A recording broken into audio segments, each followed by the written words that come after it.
Samuel Alito is reaching back 4 centuries to use Sir Edward Coke as a moral authority on abortion, a man who believed in witches and believed they were working with the devil and believed that witches should be murdered by the state, and he helped make sure that they were murdered by the state in England. Again, it's no surprise that Samuel Alito is reaching back this far in time for justifications for why he doesn't want women to have access to abortion.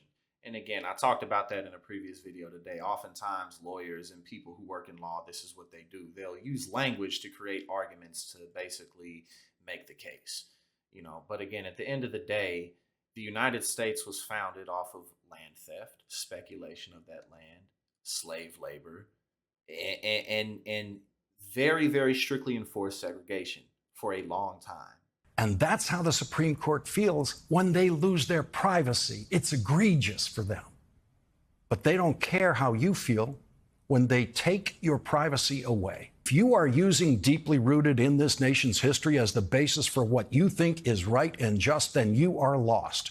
You are morally lost. We still live in a society where institutional racism reigns in different types of areas, especially within inner city communities with the drug sentencing laws. We have the majority of the prisoners being Blacks and Latinos, just the redlinings, economic redlinings, people not being able to live in certain parts of cities because they don't have the money, not being able to build public housing in certain types of cities, all of these different types of strategies that keep people locked down. So using just the foundation of the United States as an argument for taking away freedom is an oxymoron in and of itself, because this country's supposed to be about freedom. So at the end of the day, Samuel Alito is just reaching because this is what he wants. Samuel Alito reaches back to legal writings in 17th century England to show that the right to abortion services is not deeply rooted in our history. He cites Sir Edward Coke, writing in 1644 that abortion is a crime.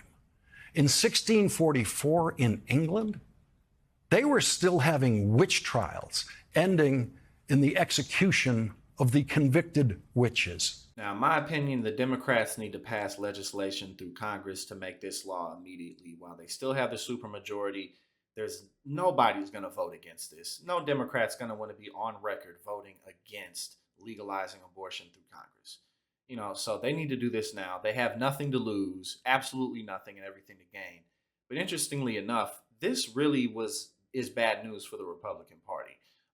Before this leak came out, it was looking like the Democrats were probably going to get steamrolled. Now, I'm not saying that is just going to turn 180, but this is going to make it a lot more difficult for the Republicans to just roll over the Democrats, because they're going to have to argue this. They're going to have to stand on this. And this is going to give the Democrats a lot of momentum. Now, of course, the Democrats need to follow through in different types of policy areas.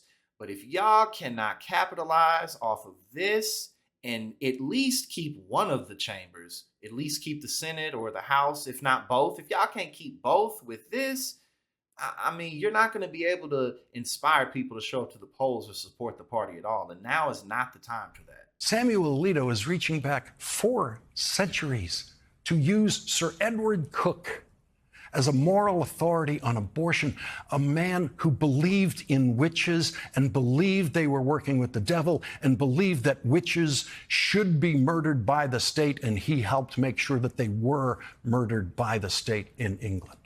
This is just setting us back so far. How can we fight for things like universal health care, better access to education, a modern education system? How can we put our political capital into things like high-speed rail, or just making public transit faster and more accessible to everyone, making our cities more efficient and just more productive, elevating the lower class into the middle class and giving people more economic just power in general? How can we talk about these things when now all of a sudden the issue of women having control over their own bodies is now back on the table? This is going to suck up all the juice. This is going to suck up all the air. And unfortunately, this is a fight that we can't afford to ignore. This is something that we can't allow them to keep running forward with, because they're not going to stop here. In many of my other videos, I've talked about the increased surveillance systems that will come from this. And again, If they're just inching forward, the Democrats are a completely useless resistance party, which leaves the responsibility to us, the people in the streets, the people in the communities. We have to do what we have to do to make sure that our rights are preserved.